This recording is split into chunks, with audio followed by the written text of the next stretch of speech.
God loves you so much. So much. So great His love.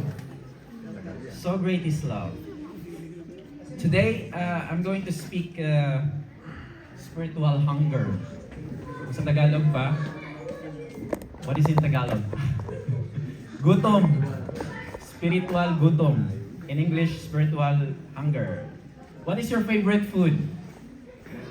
What is your favorite food? Adobo. Ha? Gulay. Norwegians, what is your favorite food? Pinashot? Pinashot. Amen. Do you like main course? The main course is the very yummy. Together with the side dish and dessert, right? What is your main course? Adobo pa rin? Pinashot? Kanin. First, after service, we're going to eat. First, we are so excited to eat the main course. Main course means sometimes our main course is biryani by Brother Richard. Sometimes fried fish of Brother Darius. We are excited to eat the main course, then after that, side dish, then dessert. But I want to tell you today that Jesus is your main course. He is not your side dish. He is not your dessert. Jesus is always prioritized. He is always above, on top, and everything. Jesus is above all your priorities. Can you tell to your neighbor, Jesus is above? And you must be hunger for Jesus. You must be hunger for Jesus. Amen. Amen? Amen. Jesus is above your job, your career, your family, ministry, dreams, goals, plans. He is above in everything. And you and I must be spiritually hungry. Hungry. Who else here are hungry? All of you? Amen. That's why you are here, because you're hungry of the presence of God. Amen? Amen. Ooh. I was overwhelmed. My question to you: how hungry you are for Jesus? Very hungry. How hungry you are for Jesus Christ. Most of us rush on our daily schedule and activity. Who is here so busy? We experience temporary feeling, pleasure.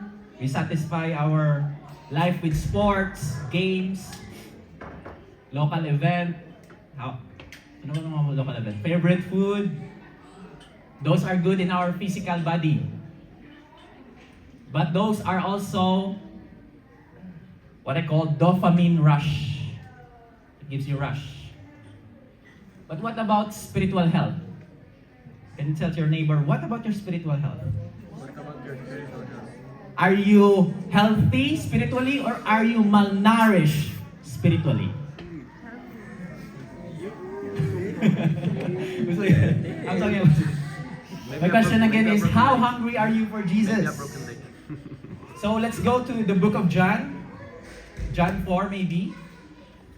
Jesus was in the well with the Samaritan woman. He was telling about the woman. He was telling about that he is the Messiah, the anointed one. He is the Christ. He is Jesus Christ. And the disciple coming back from a neighboring country, a neighboring state, nation, what you call this one, city. And they asked Jesus, Rabbi, do you want to eat? And what does Jesus says? Jesus said to them, my food is to do the will of the Father, of Him who sent me, and to completely finish His work. So the food of Jesus is to do the will of God. Can you tell to your neighbor, your food is to do the will of God? Your food is to do the will of God. Hallelujah. But you know this story? This story was, Jesus was followed by many people, multitudes. because he do signs, wonders, miracles, and also Jesus fed 5,000 people. More than. And when they caught Jesus, Jesus turned to them and Jesus told them. Let's go there. John 6:26. This is Jesus telling the multitudes who followed Jesus. I tell you the truth, you want to be with me because I fed you. In short, you want to be with Jesus because of the blessings, because of financial blessings, because of healing, deliverance, miracles, not because you understood the miracles and signs. So Jesus was followed by many people back in the days because they want only the blessings of God. But they don't want relationship with Jesus. Jesus knows the heart. Amen? God knows our heart. Let's go to John 6:27. And this is what Jesus tells them. Don't be concerned about perishable things like food. Spend your energy seeking the eternal life. In short, don't waste your time in earthly things. Don't waste your time in seeking earthly things. Seek about heavenly things. Amen. The people who follow Jesus, they are hungry because they saw Jesus make the two loaves. How many loaves is that? 5 loaves and 2 fish. He multiplied it. He fed the 5,000. So people saw that those miracles. But they are not hungry for a relationship with Jesus. The people back the days, they are hungry for miracles, signs, wonders, and deliverance, but they don't hungry for a relationship with God. But they don't know that Jesus is offering eternal life, reconciliation, redemption, eternal peace, so that their hunger, spiritual hunger, will be satisfied. In short, they reject Jesus. If you read the book of Matthew and John, you will know that those people who are after the blessings of Jesus, they rejected Jesus. Yes, I understand we have all needs. Sino dito yung may mga needs? A lot? All of you have needs, right? We need job. We need money. We need paying for the rent, paying for the car, paying for our iPhone 17. Those give us concern. You know, Jesus says, I give you eternal life and I want you to live in abundant life. Yes, Jesus wants to give it to you. But Jesus' concern is not that. Jesus' concern is relationship with Him. Amen? We need to have an intimate relationship with Jesus. We must be hunger for Jesus. Can you tell your neighbor, go be hungry for Jesus? Go be hungry for Jesus. Why? Let's go to Matthew 6:33. It says here, but first and most important, seek the kingdom of God and its righteousness. Means we need to aim, strive after the kingdom of God and His way of doing everything right and the attitude of and character of God. And these things will be given to us. So if we seek first the kingdom, these things, all our needs will be come after. So it means that is a bonus. But if you seek perishable things like money, like all of this, like that, perishable, you will miss out the point of abundant life. My wife was concerned because our savings become low because of car, because of insurance. You know, when you have a car, there's a lot of payables. So our savings become low. But that doesn't give us a concern Because we know that those things are perishable. We still have peace. We still have hope. We still eat 3 times a day. Amen? Amen. So ask your neighbor, what are you concerned about? What are you concerned about? Are you concerned about your job? Are you concerned about your contract gonna be finished? Or are you concerned about your spiritual life? Have you ever not think that when you came out in this world, when you are 1 day old until you are 56 or 76, you still have food in your table? Because God supplies. Maybe you don't want the food, like in your mind, okay, I want pinashot, but right now it's only riba, no, only pinakbet or sardines. But still God provides. Amen? In short, hindi ka pinababayaan ng Diyos. Gusto ka lang lumapit ng Diyos sa'yo. Lumalapit na ang Diyos sa'yo. The Lord is being closer to you, and He wants you to be close to Him. Hallelujah. Amen? Amen. So seek first the kingdom of God. Sabihin mo sa katabi mo, seek first the kingdom. So seek first to serve God. Do His will. Go to church. Go to Bible study. Go to prayer meeting. Love His people. Forgive His people. Live a repentant life. Abide in Christ. Dahil hindi ka pinababayaan ng Diyos, because the Lord is not forsaken you. You know those people who follow Jesus? Those multitudes who follow Jesus? You wanna guess where they go? They went to hell. Those multitudes who follow Jesus, seeking signs, wonder, miracles, and blessings, they went to hell. Matthew 11:21. This is Jesus telling those multitudes, woe, judgment is coming to you, Chorazin. Woe to you, Bethsaida. For if the miracles, the blessings done in you had been done in Tyre and Sidon, cities of the Gentiles, they would have repented and go in sackcloth and ashes. Their hearts would have been changed, and they would have expressed sorrow for their sin and rebellion against God. 22. Nevertheless, I say to you, it will be more tolerable for the pagan cities of Tyre and Sidon on the day of judgment than for you. In short, if those miracles, signs, and wonder that was given to those people who chased Jesus was given to Tyre and Sidon repented. Okay? 23. In you, Capernaum, this is where Jesus hung around.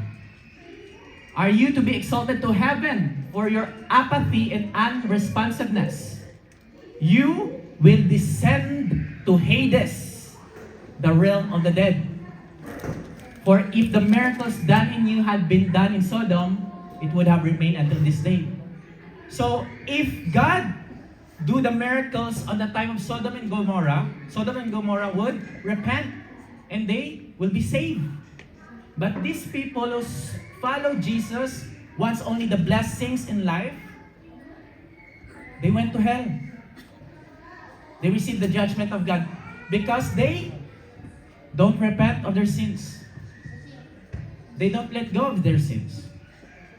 They don't want relationship with Jesus. They want only the blessings of Jesus. So my question for you is this. Let's go to the question. How hungry are you for Jesus?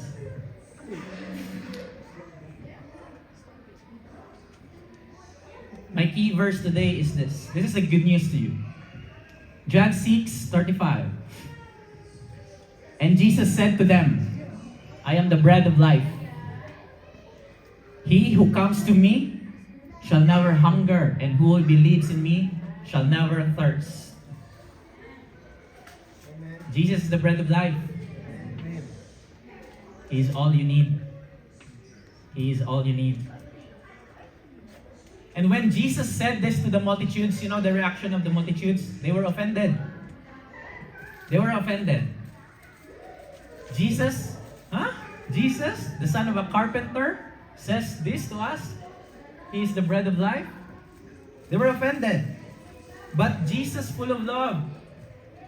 Let's go to John 6:41-42. The Jews then complain about him. They complain about Jesus. So don't complain about your problems today. Jesus is the bread of life. Amen? Come to Him. Eat the bread of life. Come to Him. Drink. And be thirsty. Don't complain about what you have. Failures in life. Don't complain about that. I am the bread which came down from heaven. And they said, is not this Jesus, the son of Joseph, whose father and mother we know? How is it then that he says, I have come down from heaven? And Jesus says, I am the bread of life. Jesus is saying to you today, I am the bread of life. He is the bread of life. It means that man shall not live by bread alone, but by every word of God proceeded from the mouth of God. So we need the word of God to eat daily. Hallelujah. Oh. Stop complaining about perishable things. Stop complaining about not having this. I don't have iPhone. I have only Samsung. What? Stop worrying about what to eat, what to drink. Stop worrying about your rent, electric bills, car bills, your jobs. Come for Jesus. Come to Him. Only Him you need. Seek first relationship. Seek first relationship. Because Jesus will say to you, I can satisfy all your need. I can provide all the blessings for your life. I can give you eternal life. I can sustain you when you come to me first. Because God will seek and search about the intention of your heart. Amen. So what is the meaning that Jesus is the bread of life? Number one, Jesus is our source of life. It means, let's go, He gives eternal life for those who believe in Him. Amen? Amen. He gives eternal life for those who believe in Him. Believing means repenting from sin, putting your faith on Jesus finished on the cross. And He gives you eternal life. He doesn't hide the eternal life. He gives it to you. Hallelujah. Source, what is the source? Jesus. Source is where it begins, originates, never run out of supply. Main power, Jesus. Hallelujah. John 10:10. Let's go to John 10:10. The thief comes only to steal and kill and destroy. I have come that they may have life and have it to the full. So if your world, your relationship was destroyed, broken, the enemy steal your loved ones, there were many problems in your life, that is not the will of God in your life. The will of God in your life is to have a life of abundance. And that starts with a relationship with Jesus. But if you think it's opposite, right? We are still struggling, we have still problems, we still have ups and downs, all of this. We're struggling. Me? I'm struggling also. But this is the will of God for us. So if we believe this, we will have eternal life. We will not focus on the things that we seen. We focus on the things that unseen. Amen? You're focused about relationship. Look at the testimony of God. The testimony of God, He wants His father and mother-in-law to be encountered by God. He focuses on the kingdom of God. We focus on love, joy, peace, not material things. Amen? So that's why my pants, this is 3 weeks, not washing. still I use this. And then my clothes, I give it to the Philippines. I have many clothes. I have many shoes. I give it. I want only, I want only few. And I don't want to think about material things anymore. Amen? Amen.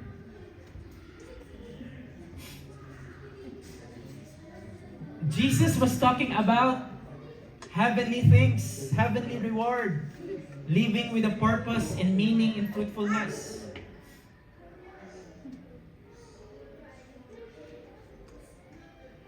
Today, we are living with the love of God.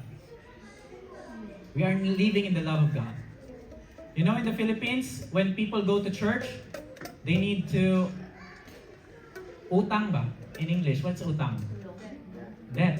They need to utang, borrowed money from people to pay the car or the tricycle to drive them to church. Or sometimes they walk without sleepers going to church. But we, here in Norway, we are blessed. We have cars. We have BMW cars. Right? We are blessed. We are living in the love of God. So why complaining about life? Why complaining that your salary is too low? But thanks be to the Lord. Because He wants you to enjoy love. See your family, you are complete even though that you don't have enough money. Your family is complete, right? Who wants here to have a complete family? Amen. Brother Darius wants a complete family. What do you want with your money if your family is not complete? It's perishable.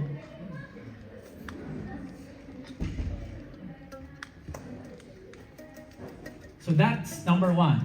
Jesus is the source of our life. Number two, Jesus is our sustenance for life. So I'm going to teach this to each one of you. This is a revelation. Sustenance means nourishment of our spirit man. So we are spirit, lives in a body with a soul. So we are composed of three: spirit, soul, and a body. So our spirit man, the Holy Spirit, Jesus, He gives us nourishment. So that's why I told you earlier, what about your spirit? Is your spirit healthy or malnourished? Sometimes we saw people, they are healthy in the physical, but their spirit is malnourished. What does it mean? So there are many ways to read the Bible, right? We have YouTube, podcast, Bible app. But if you don't read, meditate, and apply the Word of God in your life, that becomes human knowledge. That becomes human knowledge. Matthew 4:4. Let's go Matthew 4:4. People do not live by bread alone, but by every word that comes from the mouth of God.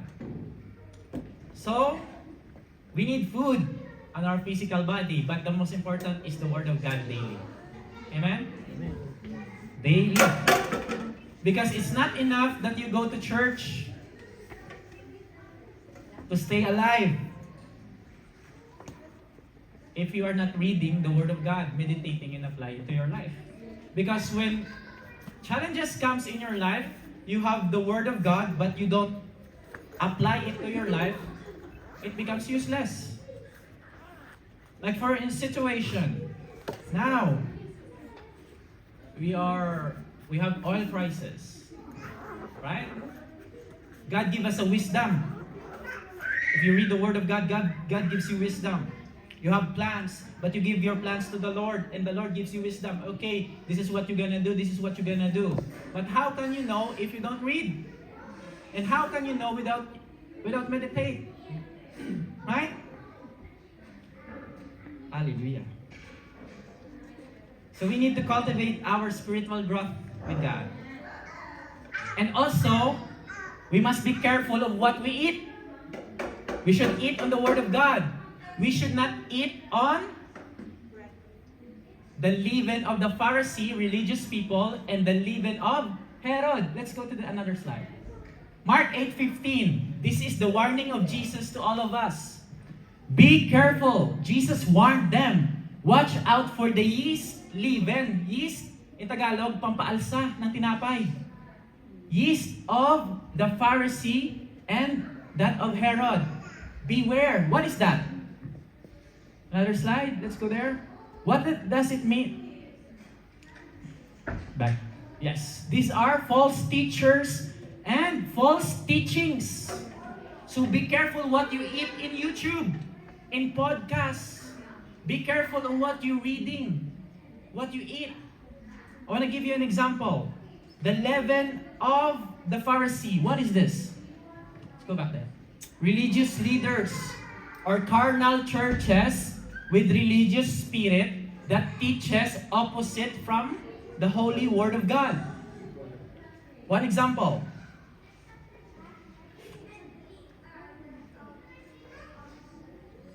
Some churches, some carnal churches preaches that same-sex marriage is good. That is religious spirit. That is false teaching. Some churches teaches that healing, deliverance, miracles, signs and wonders, speaking in tongues are stopped. That is heresy. That is false teaching. Teaching that Jesus is not the Son of God. That is a false teaching. Teaching that Holy Spirit is not God. That is a false teaching. Teaching that you don't need to work. Teaching that you need to work for your salvation means you need to earn for your salvation. That is a false teaching. Teaching that you are saved, you just stay there, you don't have to do anymore. That's hyper grace. That is a false teaching also. We are saved by grace through faith. It means that Jesus finished everything. We put our faith in Him, and that follows our good works. So if people teach us that, you need to do this, you need to do this to be saved, that is a false teaching. And if people teach us, you don't have to do anything, you just have to sit there and go back to sin, that's all. That's hyper grace. That is a false teaching. Jesus is telling us to run from them. Tell to your neighbor, run from them. Because it will corrupt your spiritual life. So be careful of what you eat. For example, if you have diabetes, rayuma, and all of this. So watch out. Don't eat those Processed food. processed food. Those pinagbabawal na gamot. No, pinagbabawal na food. Warning food. Don't eat that. Forbidden food. Okay? Let's go to the leaven of Herod. Let's go back to it. So what is the leaven of Herod? Beware of this. This is government leaders with the spirit of Herod having human ideas. They have human ideas that seems to be right, but not in line with the righteous holy word of God. Give you an example. Abortion. Government is approving abortion. That is against from the word of God. Premarital sex. They consent, I think Japan, or I don't know, maybe some country. They consent teenagers to have this. And lately, government approved. Mostly, people who celebrate Halloween. We don't have fellowship with the darkness. We are in light. Amen? Yes. Beware of this government that wants to corrupt your your soul. Run from them. Tell your neighbor, run from them. Run from them. Hallelujah. Run. Run, Forrest. Next year, how about next year? Let's go to number 3. The last one. So Jesus is our source of life. Jesus is our sustenance for life. And Jesus is our satisfaction in life. Satisfaction. Most of us love short-term pleasure. Yeah. Right? We put our happiness on money, cars, travel, new iPhone. and sometimes people. We are happy to spend buying clothes, and if we don't like it, we throw it. I'm including myself, okay? I'm not excluding. I'm including myself. We're happy to travel. But after travel, you go home, you back here in Norway, and you're listing all about your payables. Credit cards, right? Klarna. Klarna. Yeah? And then you feel sad. Because you're going to pay the credit cards, right?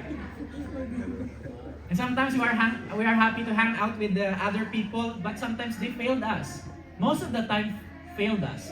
So most people that we hang out, they failed us. But Jesus will not fail you. Amen? Can you tell to your neighbor, Jesus will not fail you.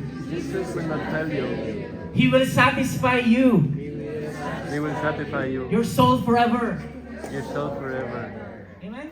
Amen. Only Jesus can satisfy your soul. Because you came from God. Jeremiah 31:25. Let's go there.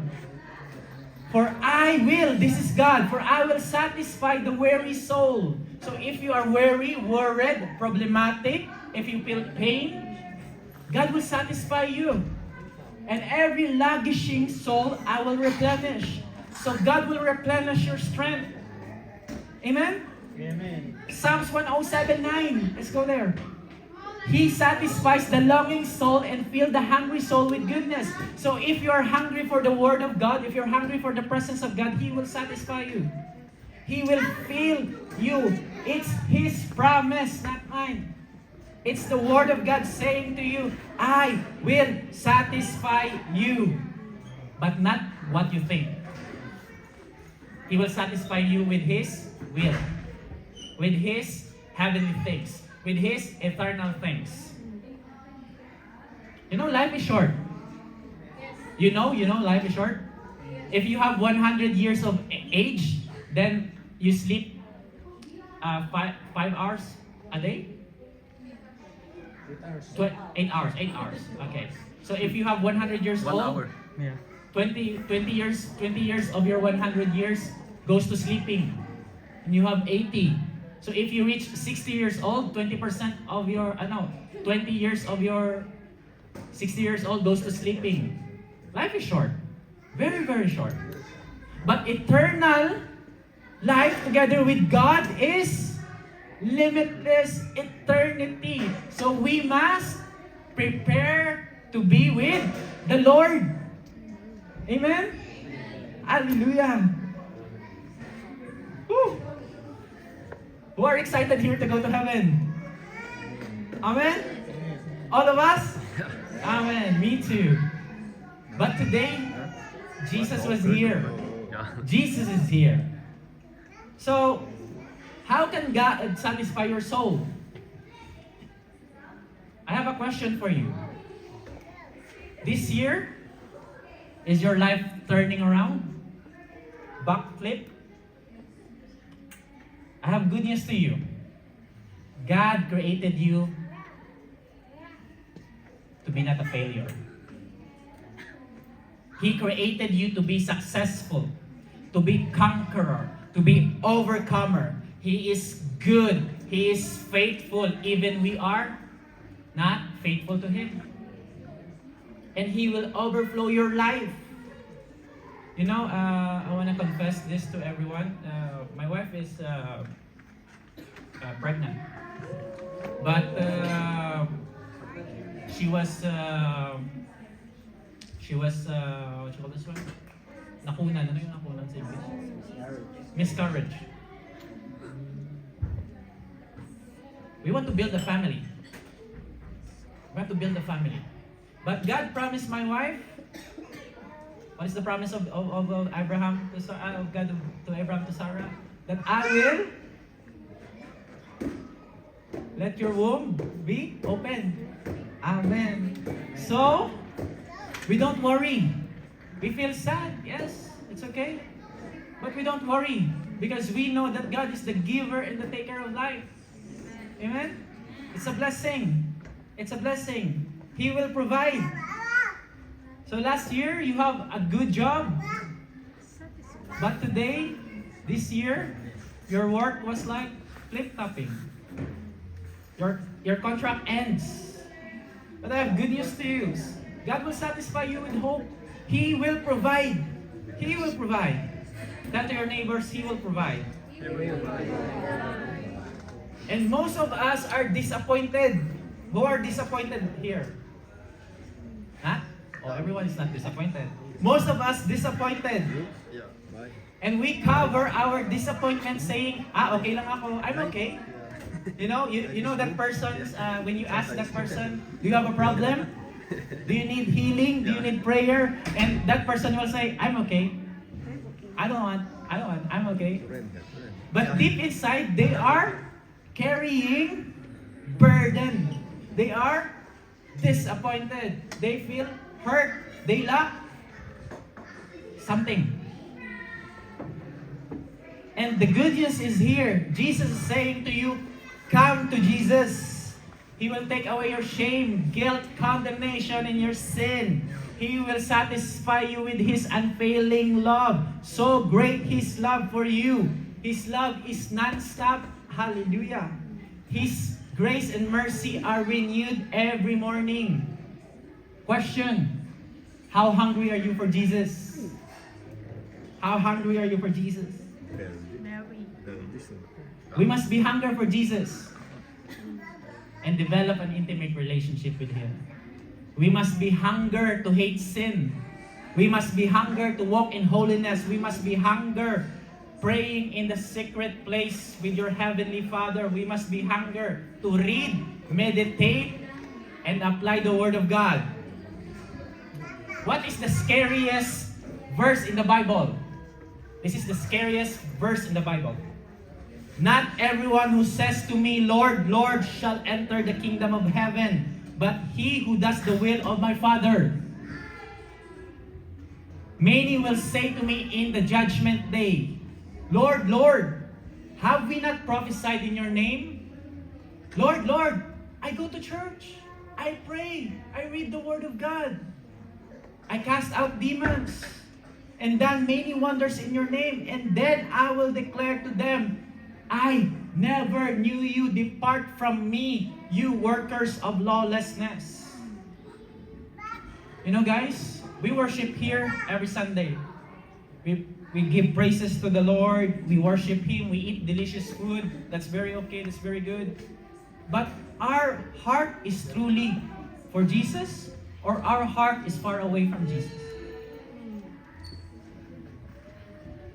Take a moment of examining your heart today.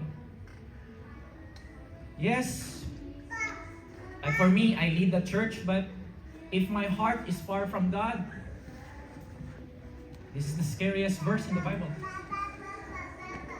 I protect and trembling my salvation. I don't want to go to hell. I don't want to go to hell. I want eternal life with Him. Matthew 15:8-9. Let's go there. These people draw to me with their mouth and honor me with their lips, but their heart is far from me, and in vain they worship me, teaching us the doctrines and the commandments of men. So that's why I want to encourage you today. Can I invite the worship team here now? I want to invite you to stand on your feet.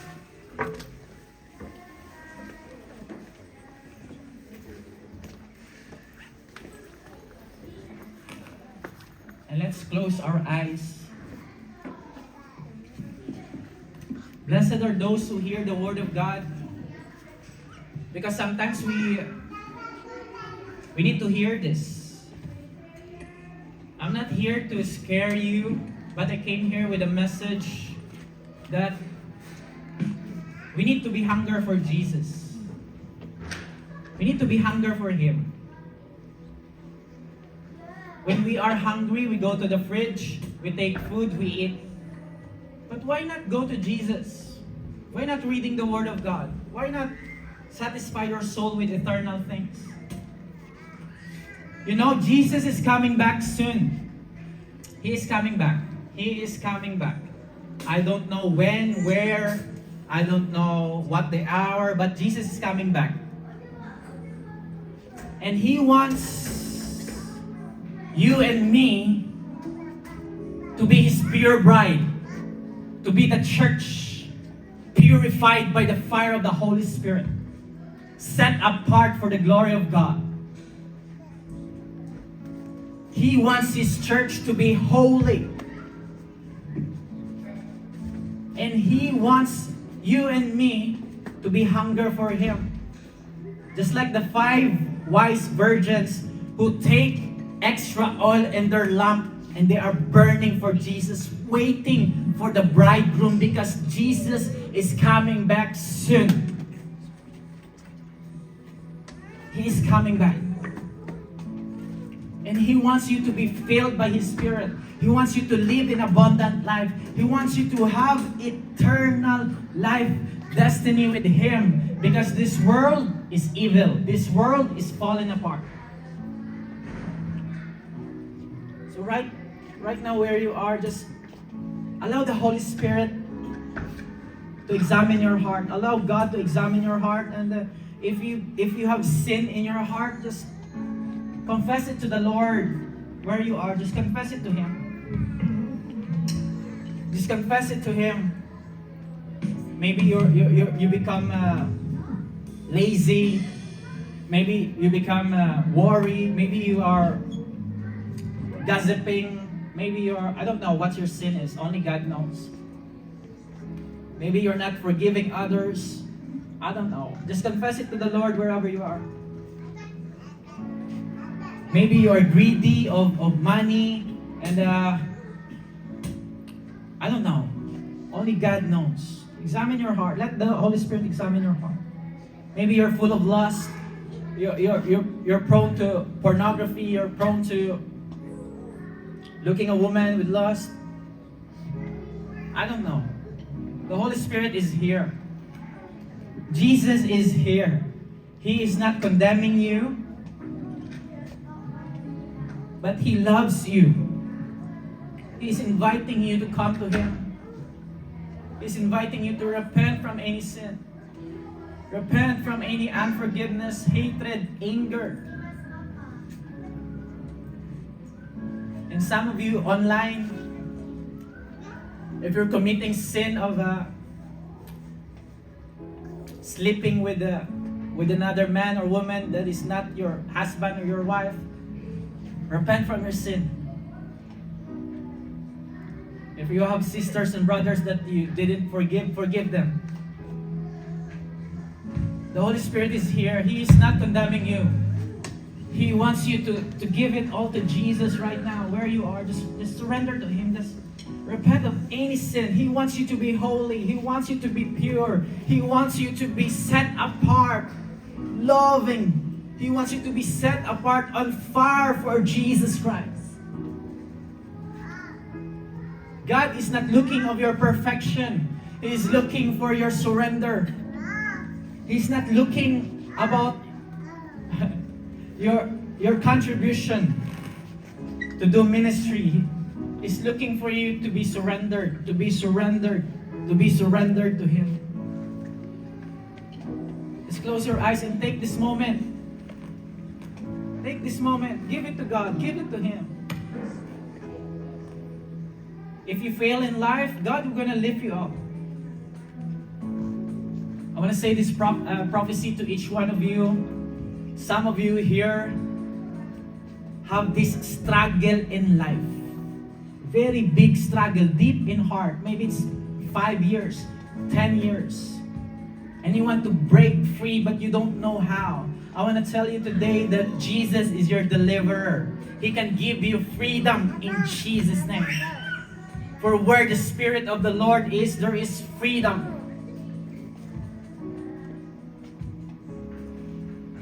And there's some of you here have this problem in head, migraine, or I don't know what is that in your head, and you want to release from that. If you are this person, allow the Holy Spirit